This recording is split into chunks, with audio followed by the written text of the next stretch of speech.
conference. At the time, I was a young trainee at the Finnish embassy in Washington, D.C., and my job was to cover the Rio conference.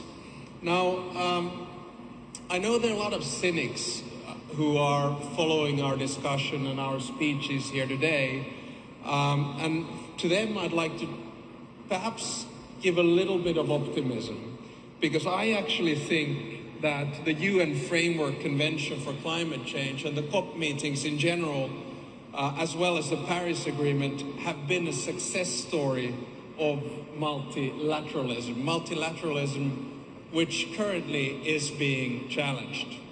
Now, I have some good news and some bad news. The good news is that, as recently reported by the UN, we are at long last bending the global emissions curve downwards. So basically we are emitting less CO2 than before. That is, if we stick to our commitments.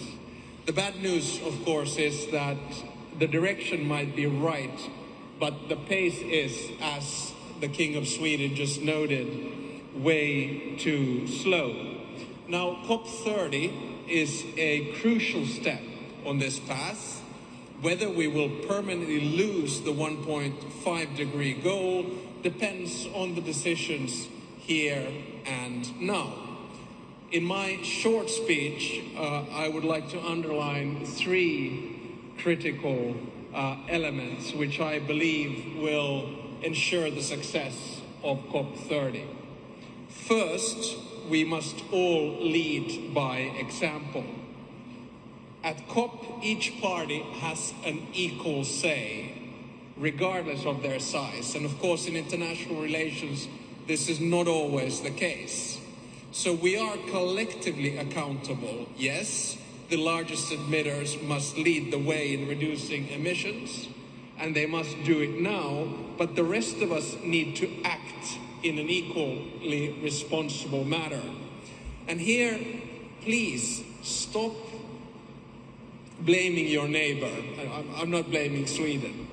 But the key is that we must look in the mirror and see what we ourselves can do in this COP30. The blame game doesn't work. Nostalgia is no better driver than cynicism. So therefore we must turbocharge the transition away from fossil fuels.